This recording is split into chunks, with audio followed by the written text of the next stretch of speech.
Riviedo wana kungola mzima siara kubalanga musi. Really waneka Nzunguru chapter 3, Revelation chapter 3, verse 20. Asli no imam na romi ndiko omba ane apa ifilanga ambuele futi ndidodena kaye ndala chikarelo name atindana. Hallelujah. Asizo ndo imam na ngoni ndiko omba ane apa ifilanga ambulela futi ndidodena kaye ndala chikarelo name achila nami. Para the program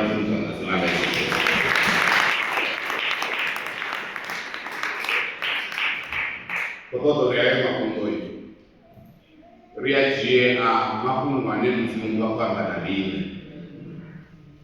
Unazime mzimu wako tutakote bachishikangani za Musa. Unazime mzimu wako ambao Yesu kafunza baba kwa nazo. Unazime mzimu wako ambao kasi nebo neba kusisia. Unazime nebo neba teo kwa nazo. Hallelujah. Ndiko tamo haya mapungo Ritomo barabaka Nzunguru chapter 1, verse 1, 2, and 4. Nzunguru Yesu Kristo anamwasi. Achipi asuke zenga yanayo. Yuza kutotara nyakuwa. Ene Yesu azifanya sera mwana Yohana. Nomu kuna mwana. Ene Yohana hatanzia ya kumwona mzima na kuanza Yesu Kristo zote zikaziona. Mashuhudu ane abada kama kukorofita aronora zongari kwa ngauri chipinga chitsina.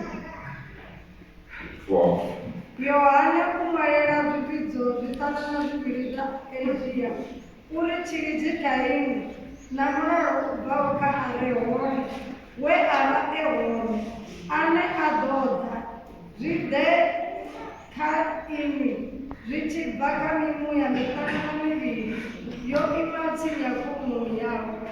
Hallelujah. For this background you understand that I am a Congo ane aku rakomara one anore asisi ndoima munangoni likokomba homa zvichipata uri ridive uri zvakuti kuti aya makuva kuvakanyi ifila mzimu hapa ili rikudza uri ndimaifi anei abva kayesu kristu oatanganedza achibva pamzimu. Hallelujah. Kubva hapo Yesu Kristo ngamuruma aprisera kayohane. Hallelujah. Zambauri yako petu unamakunga kukoka mumwe achiyaka mumwe marana kwenye kurugone badone bawane ayana ni makungo auri hapa petu hii odoba velera ni makungo keni katipita ichi cha verse 4 ifilamu zini katipita chokesera liri zvideka ini zvichibvaka mimuya mitanu na miviri iyo imaosini hakumuni yawe. Hallelujah. Vamos continuar com o Itauri. Aparece o que tem cada vez para Nzunguru chapter 5, verse 6.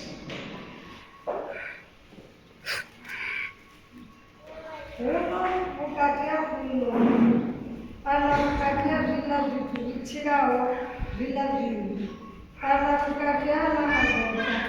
Ndabona o imangana, yoni ichinga yotabiwe, yoni yote inanaka tanana mbili. Nama tongatana na mabili ndimi muya mitana na mibili ya muzimu yorombi wa ochango yote. Hallelujah.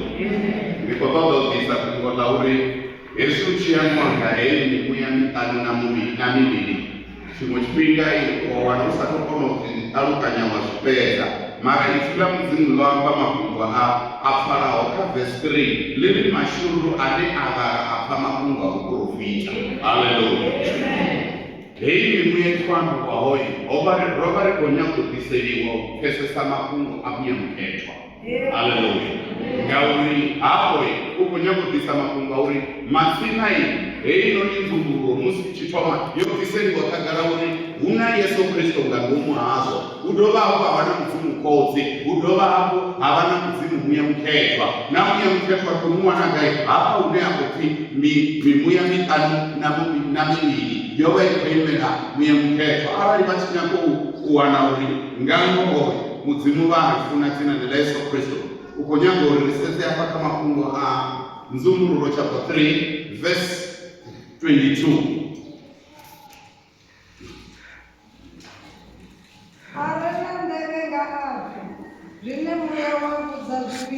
Amen.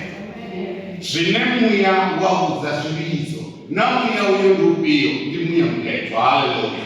Mudzimu kavaritonde dzina la Yesu Kristo mara zvine waukonyagobvisa zvone hapa ukonyagobvisa makungo auri rikonowanumusa kungo lauri mazina haya makungo akobva mudzimu una zvine mudzimu wako kobva zvichisvika kari imwe haya makungo ivaraedza Yesu Kristo akurisira kavaruka muruma uite kuti asvikise kayohane parai hezvi musiyenge makungo achisara chisvika hapo auri asizvo toima munangoni ndikoomba wokonyagobvisa makungo auri hoyo ndi Yesu Kristo. Haleluya. Hoyo Yesu Kristo ndiende oima munangoni ndikunyagori mudzimu varitonde dzina la Yesu Kristo musiri chitwaya kune makungo arituse naone aritise umwe petu arise umwe petu dzina la Yesu Kristo. Yesu Kristo uri nei ndoima munangoni ndikoomba. Haleluya. Yesu yakoomba una zvine rateyo zvitwa uri who is this Jesus? Amen. Now Yesu enemy. Haleluya.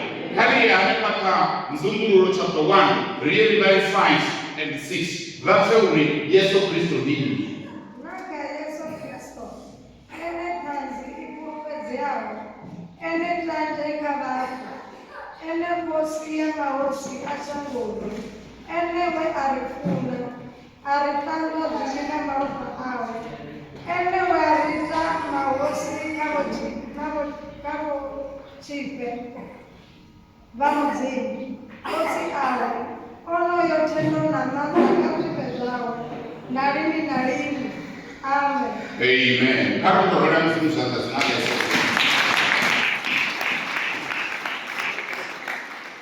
Yesu musiri chitomaya makungo riyateyo kudikori uyu wakuomba udini.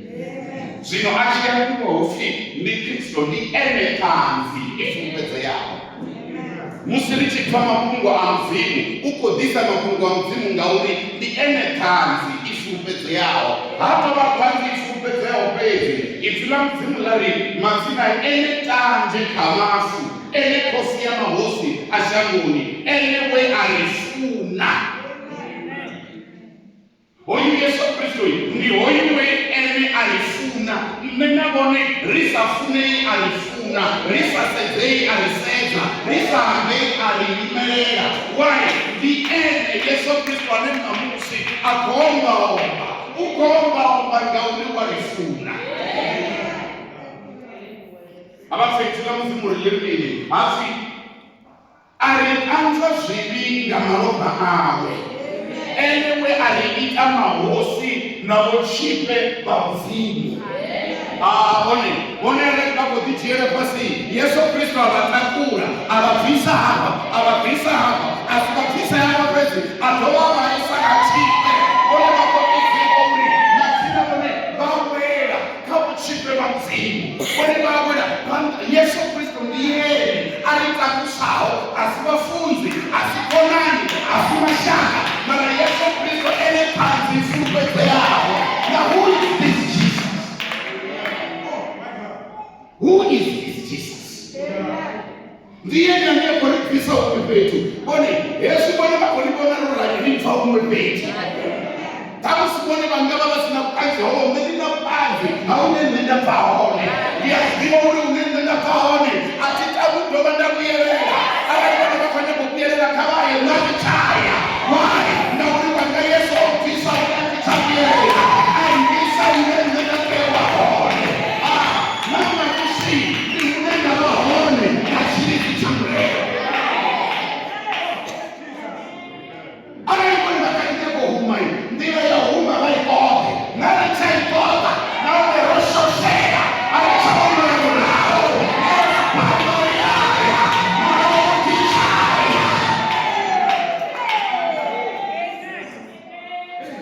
Namurauti-chaya. Norumana huyu Yesu ndani murauti-chaya. Nauza Yesu ndani kama shoshere. Na wazishi kukona. Sineka kupaikana na so. Nikono imapetuti. Murauti-chaya.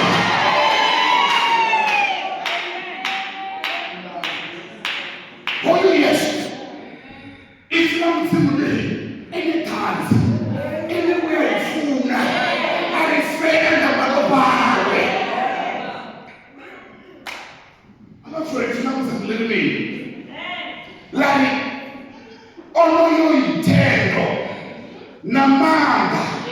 Ngashide shawe. Forever and ever. Wate huisiwa, wate urendiwa, wate ukotiwa, mara ukosita ngambini, ngauri, ene Yesu Kristo na mzimu msingi, ndi watu wati, na ati kushaba wa mori ni chiti chiti, mori mzimasi chitu. Ati ndipo bagala mkwanila chifenda cha kunenapo. They are one. They are one.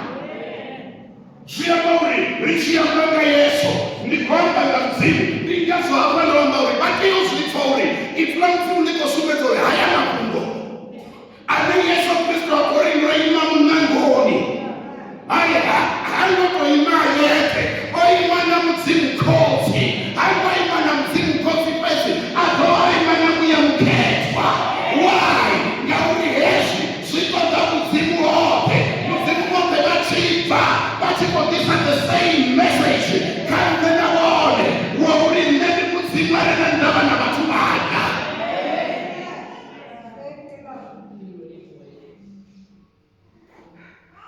Hallelujah.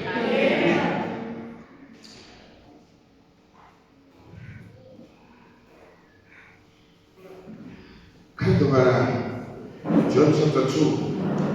Who is this Jesus? 24 to 25. Yesu ene asiba mupere. Ngarukoba achiba diba bote. Ngarukoba asatu mugazamo. Ngauri ene munakoba achidiba juremiru. Amen. Ufi Yesu Kristo asikasubere. Basungu ambao nitulamu Yesu Kristo nime tanzi isupejea. Mara una watukema, bane bakwamba, bane shule bakonyago ita. Nitulamu nishime tauri, ufi Yesu Kristo asikasubere. Ngani asa wasubere, ngauri Yesu oba achima tiba wote. Ndiko bata wani bachushi tauri, oyu Yesu anotiba wote. Ndi mzimu. Anaikutima wote. Yesu Kristo ringasi konomu impresa. Ngausaita sofanelaho. Ngani ngauri uwalitima rote. Who is this Jesus? Ni kwamba nga Yesu anobatima anapesa.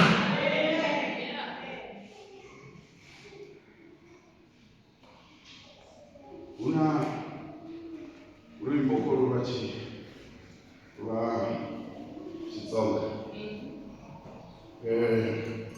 Unanga kibao makomo lenanga. Ramba sono di Chisuru.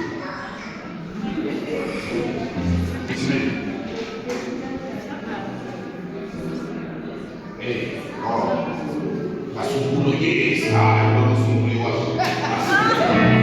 Kanko wana masikio just.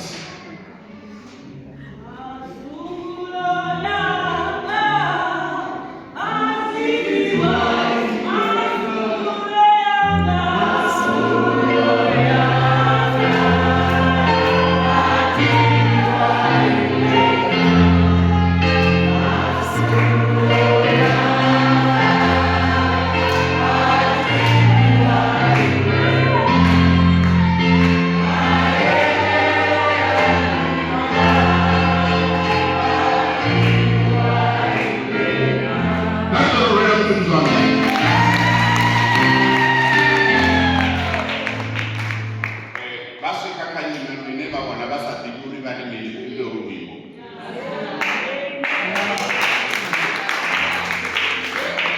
Harisanga sivivona Yehova. Apa ndoga panosanga ndoipakalaini inetina utanzi uriogumagai marai sanga sivivona Yehova. Apa Yehova ikoni baba diva. That's why ikoni masere kuona musi. Yesu Kristo ulimeni komba. Why ngauri kwani diva alibeza. Iflamzeni oyo Yesu Kristo hapo twapezini. Hai utolati bana sineko ni baba naso mbiruni. Nando imawa hapa tutibishine kwenye baba naso mbiruni. Hapa badesini na boy hapa tibishine kwenye baba naso mbiruni. Mara masira tibana msi who is this Jesus? Oyo Yesu imaho akomba ombao. Now Yesu ndiye anotiba sile mbiruni yako.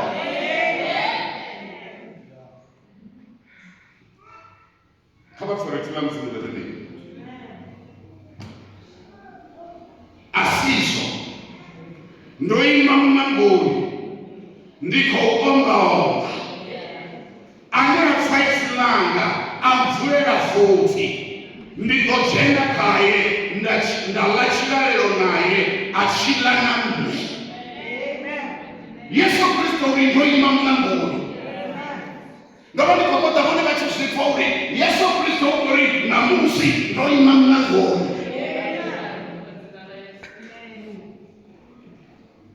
Na Yesu Kristo uinera mngangoni. Ndichini chinoitisori atene mngangoni. Ole mngango urendani mngangoni. Neno bakikokota bone bachusifori arengango mundine nabone.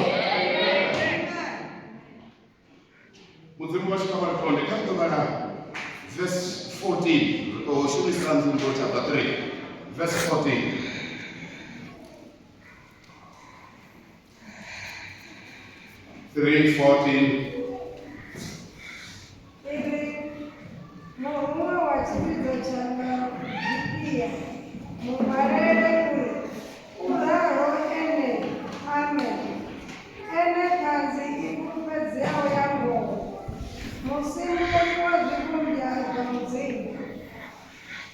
How about for Uri 15? Uri, misuma yangu ya idina. Zauri urotora, au rotori, upisa, au pisi. Mine ke usa rotori zao, kama siwapisa zao. 16. Vino munga kutika budea, urotora usa rotori, no pisa usa pisi. Ndiku wasitukera kule, wabakamani wao. Hallelujah. Amen. Ndiko kama ulibone batori ndiyo oima umngangoni hapa. Oyo oima umngangoni ukodisa makungokea ufia ya makungoi verse 14 mungumwa wa chirizo cha Laodikia mumwalele uri nani yako mwala wapa oyo akumwana odi Yohane umwalela hani mungumwa ukona hani mwalela the angel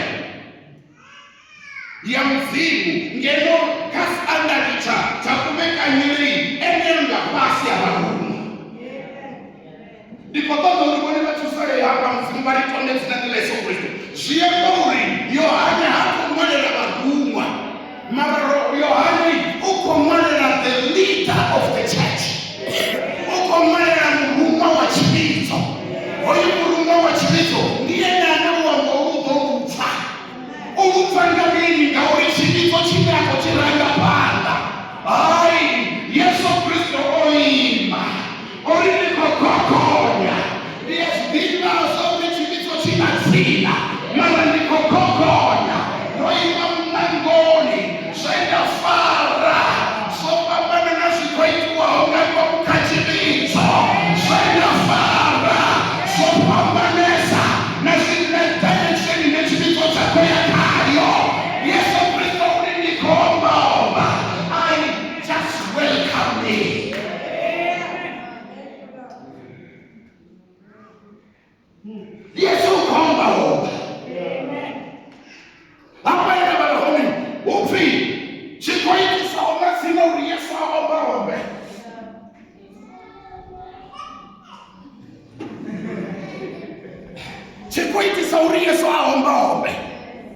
makonisa. Hallelujah.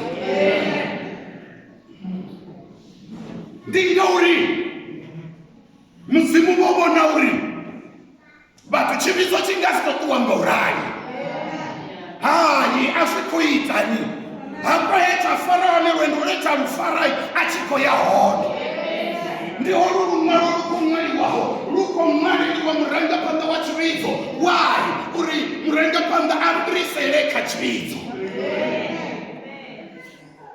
nakusinendo dokinasi. Hallelujah. Ndogo prisa mafunga uri soonara ufi utudera batuderi urotora barotori kakwila nimusimatiko tudera kana batonamba bapisa zabo maretula mzimu nikori boni abakuwanariana petu. There is a reason why Yesu Kristo oima mnango. Yesu Kristo oima mnango nukomba waingauri hapa unebatuba kubozumba mabanga ngomu zikwaiti wao azikoisa mzimuni mara ngauri warifuna ngauri orifera mara no you can't carry on another human miliari mara chia ndoshubisa zomolani mara sinenda kodisa zone nisauri azikoiti wa zone. Boni, Yesu chifia sikuita zoni, ndo seza ya mafungo deru mrena, bakuamba mini. Mrena bari ati kuamba mtu mtihi.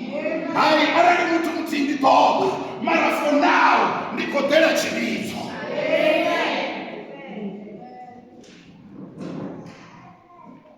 Kama mtemtorena similari, oyu ni mreza wapa.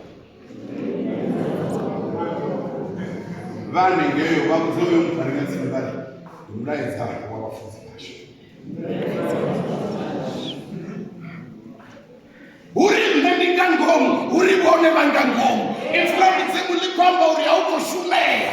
Mzimu wako ni babona zote. Bari diba. Marabachiri diba. Bako sasa babona zisiko itaone. Ahuna kwa uka excellence. Huku tozamini. Kanisa. Na wafunzi wenendo nilakapanda na nini ya zama.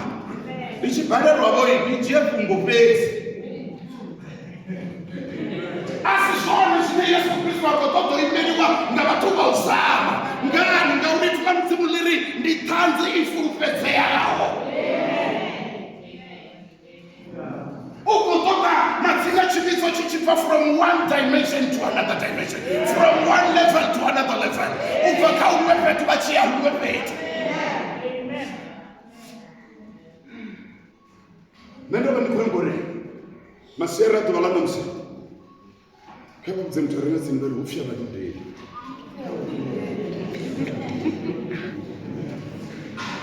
badabe akwa wazo ufino rocho kwani washa wanakuza na kama kile bia nachukua ni lukuwa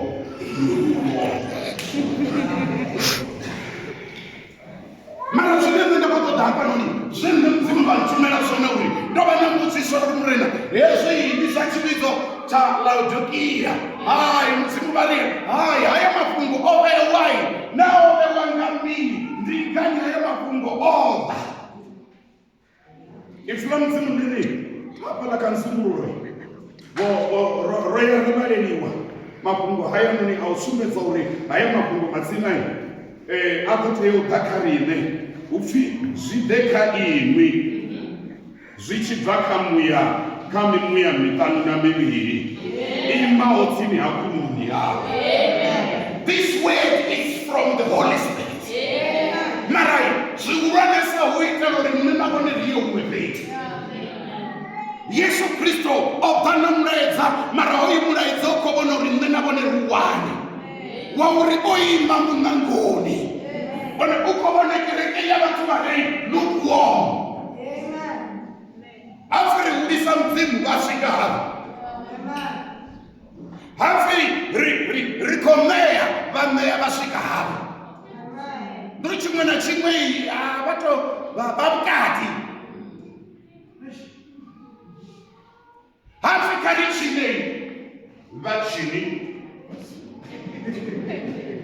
vakati vakone kuti tinanga zvitu kune vakati zvino tila mudzimu liri uwera ngange yavavo ngauri ari kovona vakange richitanga vavo vasoko vahane vakati mara masienda tukalanamusi nendova ndichikuri yesu kristu oima ndikutakarira mafunga kuti yesu angoricha yesu angoricha yesu akaima munangoma When already back to Islam, Muslim, well, come by Islam, Muslim, liri, uko omba omba. Niko guri, tuwe rote hapa kachifendeshi. Yesu Kristo uko omba omba, he's looking. Hezi yako noka, bakfo chifenda chini. Chifenda chani. Ndiko omba omba. But ane afai filanga. Ndani kutoka rishitanganyisa Enoch. It's a sound. Mara afai vessel ya panda ya ane afai filanga. Areba shitanganyisa chimchipinga siya basikisa umepetune basafira. Uri Yesu imo komba omba. Mara ya panda ya ane afai filanga. Ndani kutoka wale wachishitwauri Yesu Kristo kwamba na wana wa mzimu vanechula mzimu liko funzi wa day and night sino Yesu Kristo uri ndichikokokonya unazinenda kwamba ndichikwamba wone vakonopfa zvinenenda kwamba through the word of God vapfa zvinenenda kwamba varembuluwa kaso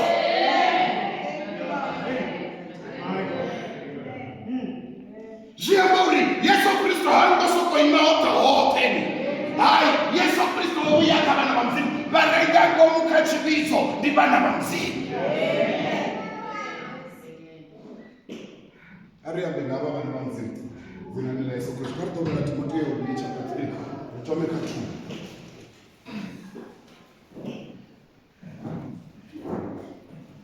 Timotheo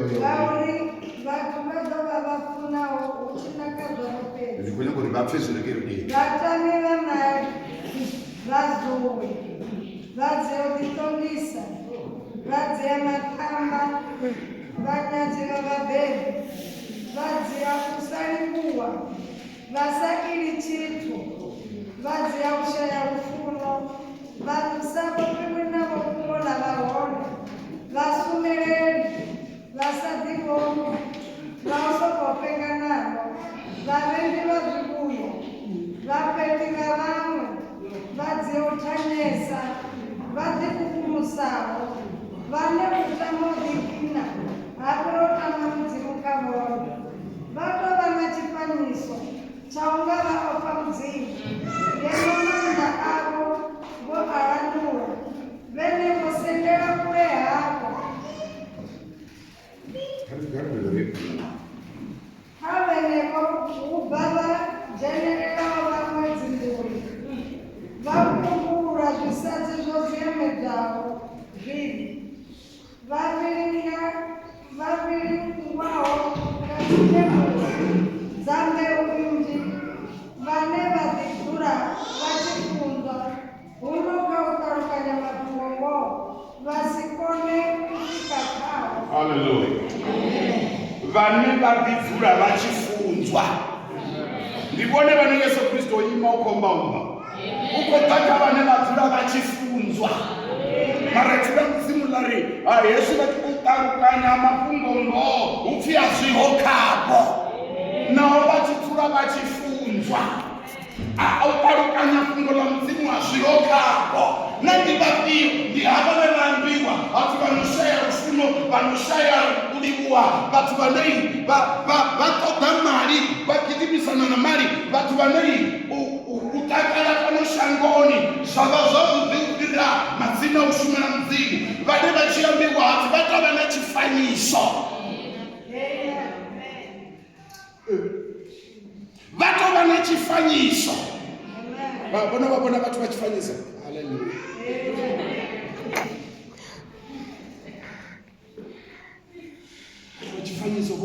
America did me up to the dinner hall.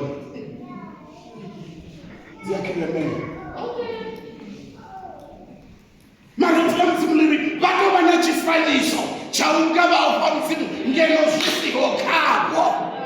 Never but to the Batuba no pretender. Now, remember the great name. I, Boyahova, Muzimu one about me, Babusa Yeso Christo, Rihabana, Sisongo Chayapanda. Sisongo Chayapanda, so pretender, Bako pretender, Ungari, Bako Gabao from Zimbabwe. God is not there. Ricoteo Liamba, yes, what's a tubuya. Ricoteo Liamba, but you're not chance to Ricoteo Liamba, but I didn't give it out. Ricoteo Liamba, but I didn't Chimira. If Ramzim Masinai reaches Rika Hawaii, Karibabone Kevala, Nunda is going to go to Panama with a cabo.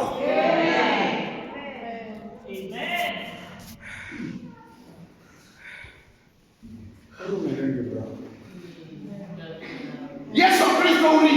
No, I'm not going to go on by all.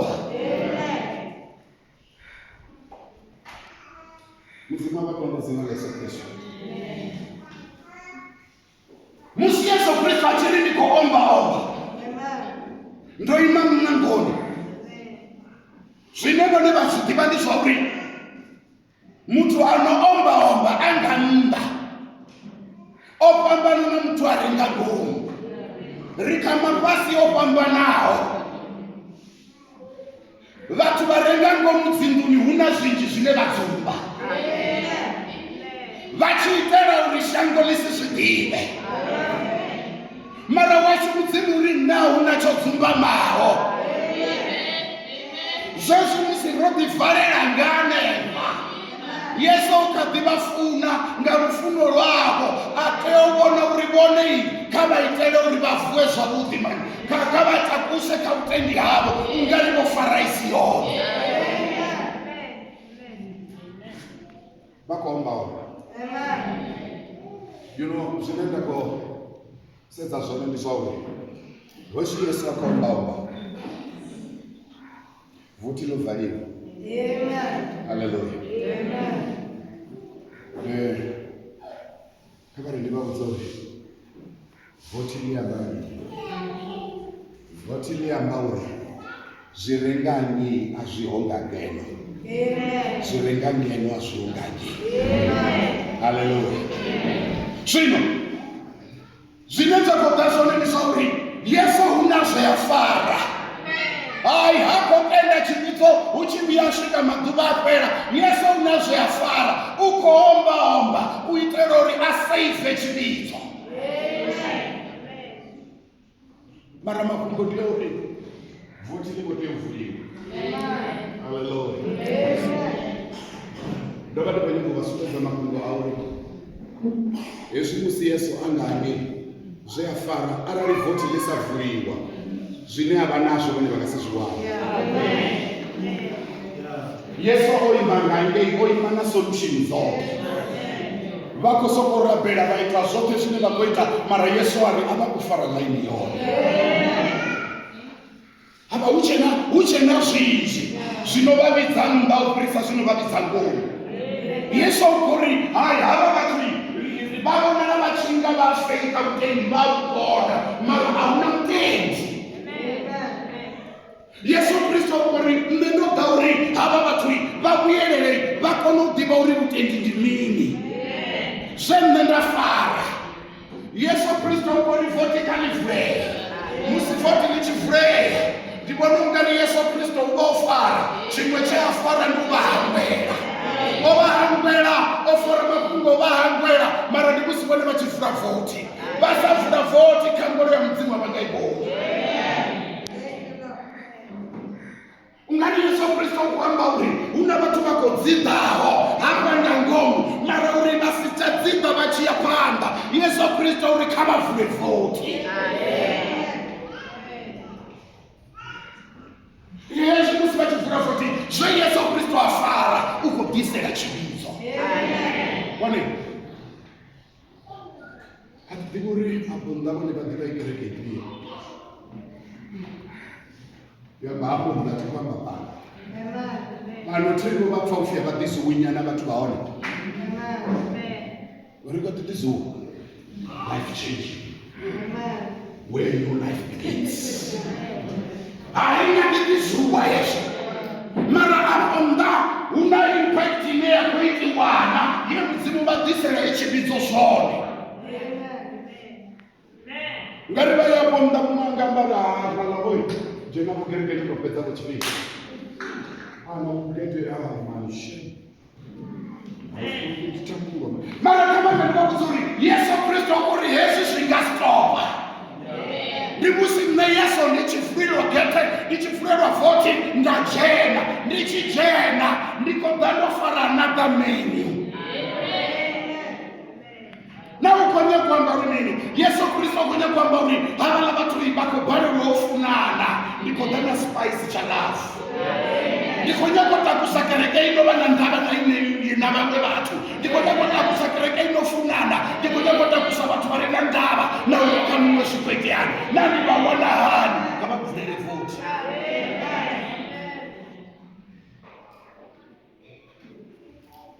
Islam zimule Yesu Kristo ule bachimvure Mari Yesu ndiye mbona chijere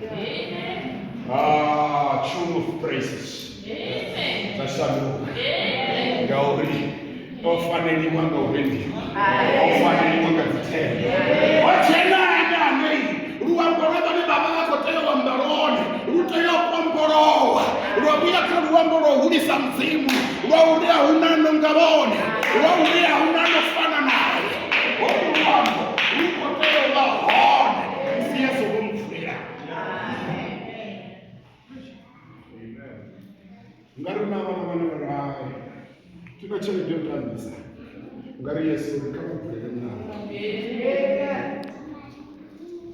Zenda la zipakana na usijiani yako mara ndikonye ngone babe better than who you are ndikonye ngokereke ikeshile ya mamoda shile ya mashone until oni bachikutu Yesu Kristo uko mtashi me hapo ndoto neiwa I am a gift from God ndoto neiwa mzimu motori wofuna sango zikapanda babia bandekeza mrombe gaete uitero ribote bamutenda obasirobe chabo uwe uchira chote ndoto is a gift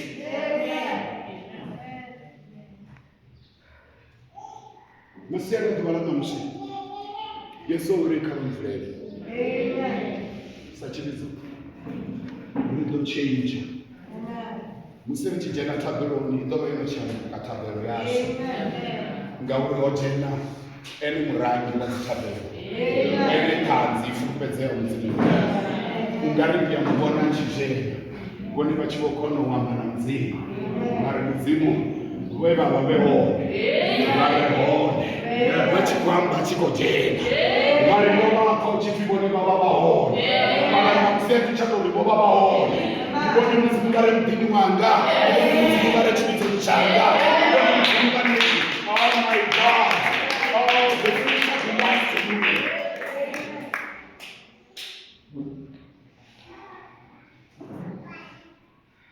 Masaya tubala na msi Yesu Kristo kuomba omba Uri area bado mvulera base Number 1 I need fellowship Yesu Kristo kuomba ufellowship nabo When fellowship ndino pata kushaka ukonani Obu kushaka ukonani buitisa uri rikono chimbira wendo roke Abakono mwamba uri Yesu nikonani yabo Onei vasambi na Yesu Sino Yesu uri Yesu mwone bandichi jena Ndabienda jena Utomo zanga Bachi ya dafurani Yesu ufano wabuzuru kabambarise yani Hallelujah Bachi ya dafurani Yesu utomo kabazumise yani Mara why ngauri shea tera sone nduria tobe ababu yezeze vone vasichavonela samutano rotora mara vatopisa zvavukuma musi vachima samutendi vavonale uri kuimba musi vakoya hange vavonale uri vana une vakouya why ngauri yesu ojena mara chinondakadzanga yesu ndichauri he's looking vasokuranga uri yesu una manda oke wakonora kuvoteko kwakwelani but he's so disciplined yesu okuvangana ukotoda vone vachivhura ukotoda chividzo chichitenda achijena hakonyangochena ngasviri hakonyangochena ngakani ukonyangochena ngaurivone vatendera yesu achiva murangapanda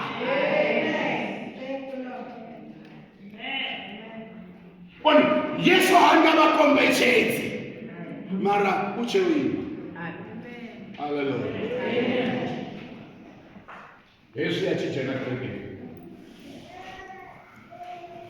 achi onojena kakereke ndandikonyangoriva first stage number 2 achijena kakereke ubuyedzedza ndango yakereke abuyedzedza ndango yakudzodzanyere kwazvitu haleluya mara hezvi achibva kavatu uda kamuntu haleluya zvine akodakaswai achibva kakereke uda kamuntu achijena kamuntu uwazvitiva zvori ajena kamuntu mumwe namumwe hapa zviyamba uri ene umudhara roke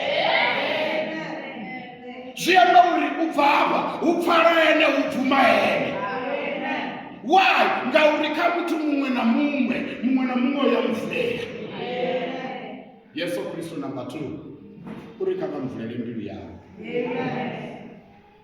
uri kakamuvhurere mbilu yavo wazvidiva vasungavori yesu vadivori mbilu yavo ina chikunu wazvidiva zvori mbilu yavo ina zvichaenda manga wazvidiva zvori mbilu yavo itova na shiri wazvidiva hezvi zvine akodzera zvonei ndingauri wazvidiva uwazvidiva zvauri vonei avambiwi navo fungo lavahone uwazvidiva mara zvayapera zvonei zvauri ndonojena chividzoni I need your heart ndikotoda mbilu yavo hezvi ndawana mbilu yavo iyi utakuwaula mutwanei ifulamudzimuriri vatova na chifanyiso zvino yesu odhera uri vabve kauva na chifanyiso vatova na yesu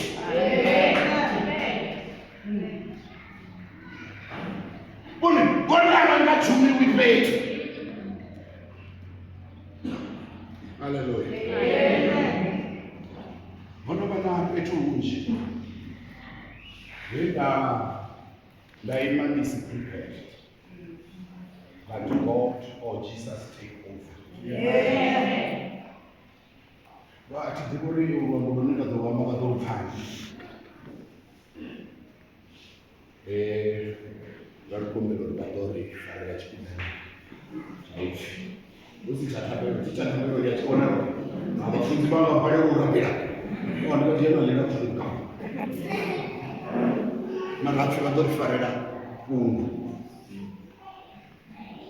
immediately kone vachitokuzofika vadorifarira kungu mutomuna kuyahava mumwe namumwe opiwa kuruvi nazvine akona unochigaira asakoni kupfuurira akazvifambiwawo azvidivaivanhu azvinokuzva kubvaona hauna nezvakuyaona hezvo uchipedza wateva muri Jesus take over and the Holy Spirit do your job kone atidivi kone mdzimwe vatonde kavasvike kene pasinono kutoda waima usina chitu mara wazvidiva zvauri when you open the mouth kana mudzimu anandatenda kayei hashuninga minete hashuninga awara ushumanga presence yachecho chipinga minete sekende yeneyo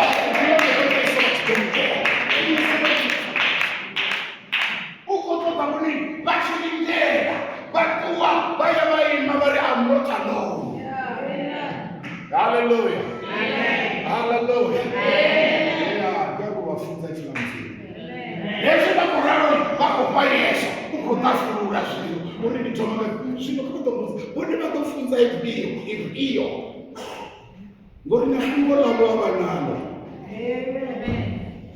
vafunzi leto vatofunza kani Arikona wimbo.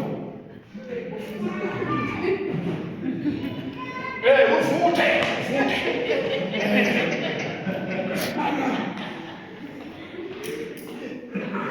Yeah, ufute abachipeli.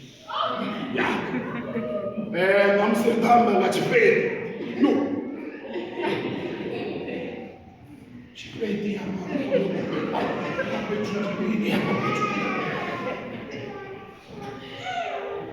Hallelujah. Mara ndi musikuone vachitenda Yesu achijena. Musi Yesu achijena ubodiba murangi na mkunyeredzi uvaenewa utoma avaenewa upesisa wa ngauri ndiyeni anokona zvote. Masiya ratovalana musi una zvinhu ndingakotoda vanenge chizviwana zvauri Yesu Kristu oima ukuri vone ndikale vasati muvona neyesu samukodzi kavanitendere ndijene mbiluni yangu Yesu zvevahwara ndivahwarire zvona kavanitendere vasongombeera katungo vasongopa space kavatompa space choke kavanitendere ndivasumbedza uri rufuno riyamba mini ndivasumbedza uri kangwelo riyamba mini ndivasumbedza uri mazina chiridzi riyamba mini richiyamba ngambavarero riyamba mini Yesu Kristu voima munangoni vofara ungari na mazina ahone auri ndichichena mumugedzeto mvulera zvithu zvawei nditotoma uri zvichimbire mara zvichimbira kwedzi ngauri ipfilanga atoma apfa ipfilanga musiyana tovalana kuti Yesu Kristu uri vone nne kavamvulere vachimvulera kavadove vave na space chaipfilanga Yesu vachijia ipfilangai ndichijena. You will see change. Bone makobia bakubona mtu ane ikari kutambuza mara Yesu ajena atangana na poza bone utanzira hote na bana bakutamba ndino nofasitunga Yesu nekatitamba bone batogera ngeno na bana zabo Yesu arishide uwapoza bone vatoshera hote chinoko vasherisa nini tingauri Yesu votenda achijena musi achijena aretikotodhabezi mara ndikonyako chenja uchiro havo ndikonyako vabvisa kaimwe levele utengi ndavaisa kaimwe levele ndikonyako vabvisa kausahangwera vakunohangwera avatonzedza vone vakutanwa na svina lavo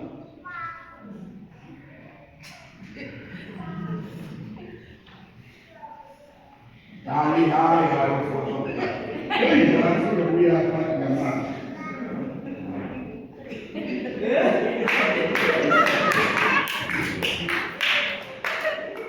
Mazina merikori bone kuna kama watu wanotanyao. Bakono ibona phone yofungana.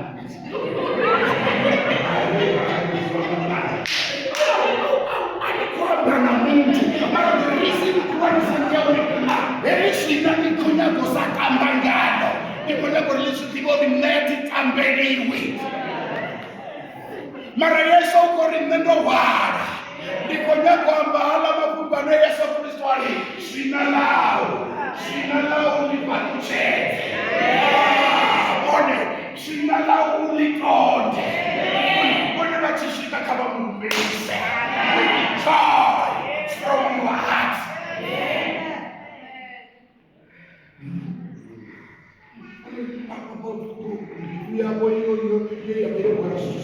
Yesu Kristo ulikodochuta.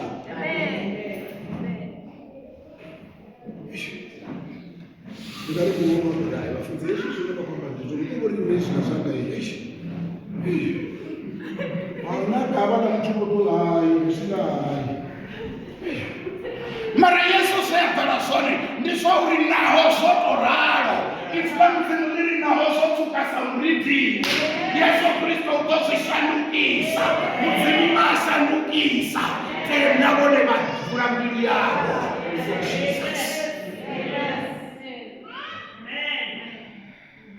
Yesu okonawo you still waiting and Yesu okufutezero man ajechipinda vone vakasoma mwana vachienda toregerekeo nasi yesatani andopfesesa mara efatani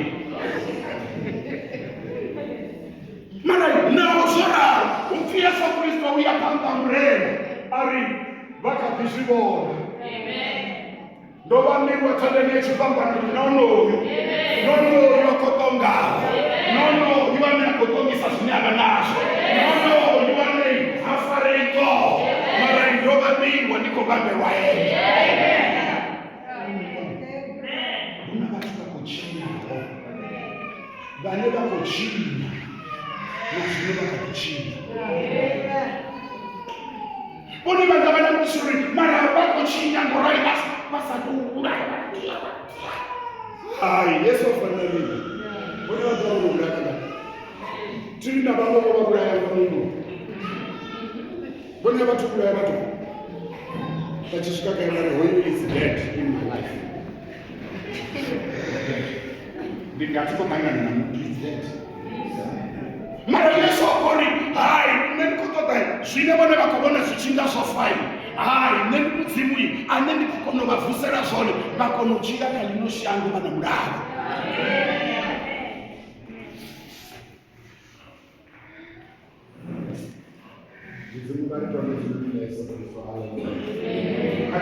verse 19 verse 19 Revelation chapter 3:19.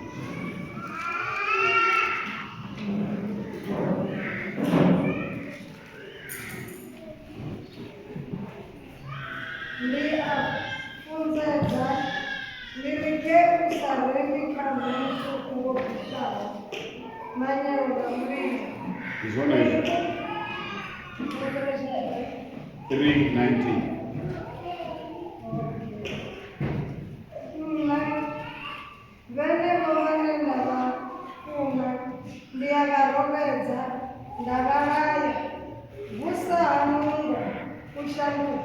Hallelujah. Ifila mzimu Yesu Kristo uri nebe nebo balinda bafuna ndiyabarovetsa ndabalayo zvimwe zvinoritisa uri rive na ushaka rwavatu vane vavadzindeni ndingauri riri vafuna risichavarovetsa naone risivarayo zvitakusa mwana wandeni mara avanivone vakanyengori vasive nandeni kavatende zvine Yesu avamo uri vane nenda vafuna ndiyavarovedza une vakakaone ndiyavabudza uri vone vukaka ende heyapo yevakakaone zvine ndakoita zvone nduvaraya haleluya na ichilamisimu ndiri mini yachikuwa yachikuwa tombarira ine version kana nekukavhese ndinoona ungari dzoke dzivasifamba zvesvo ndikuenda apa ndivatutonga ichi 319 I rebuke and punish all whom I love. Be in earnest them and turn from your sin. Amen. I reprove and discipline. Yesu Kristo uri nati shuminga uraro ndishumanga uri bone zvevakaka ndibabudze ndi Yesu zvine akoima pamba chividzo kana kwamba kachividzo ari ndiyadhiva mishumo yaveimwe anipisi anirotori why ngauri Yesu iyi udovabudza zvinovatusa zvaita uri vone vakonotakuwa vamutora yaho mara achipedzisa uamba uri be zealous Bone kavatakuwe kavavuenga nungo vachivuenga nungo kavashanduke kavatakuwe kaushanduka kakuchirere kwavo kakuitele kwavo kwa zvitu Yesu Kristo uri then ndiyapo umemvei ndadova ndoita wakamshuru siyana kubalanga musi Yesu Kristo uri vanenda vafuna ndiyavaroveza Bone haya mafhungo ri kwa wana nga uri Yesu wa ri funa. Vasari funini leswi vone va kokaka va xiya hana problem to say. Ri ya baba dimi swa vona. Oh, my life changing. Ndi musi ba konisa panda na zwithu zwo khakheaho. Mara Yesu Kristo uri zwo khakheaho zwiambiwa zwi vhuyedzedza muthu nḓilani. Na hari ngwamba ya mafhungo na ipfi ḽa mudzimu hupfi ḽi ri laya kugele. La ita mini? La ri vhuyedzedza nḓilani. Vhone vha vhuyedzedziwa nḓilani vha songo sumbedziwa upfi nḓila ye vha i fara si yone. Vhathu vhuisana. Vhone vha tea u vhudziwa zwopfi you are in the wrong way. Zwino kha heneyo wrong way, this is the right way. Zwino Yesu Masiya na ḓuvha ḽa ṋamusi o ḓa uri life changing kha ri vhuyelele nḓilani. Ri tshi vhuyelela nḓilani huna hune vhone vha tea u takuwa hone. Na ri khou amba mamini, ri khou amba nga kereke ya Ṱhabelo, ri khou amba mamini, ri khou amba nga kereke matsina ino ḓivha worship mudzimu nga ngoho. Ri khou amba nga kereke ire na ndavha na miṅwe mimuya yo xelaho. Ri khou amba nga kereke ine a i takaleli hu tshi naka zwayo fhedzi. Nga ri takuwa nayo kereke mudzimu vha ḓo vha thola. Vhone vha takuwe kha kereke ine vhaṅwe vha huṅwe fhethu vha ri hafhaḽa nṋe ri khou ya. Vha na ndavha. Vhathu vha ḽino shango a vha na ndavha.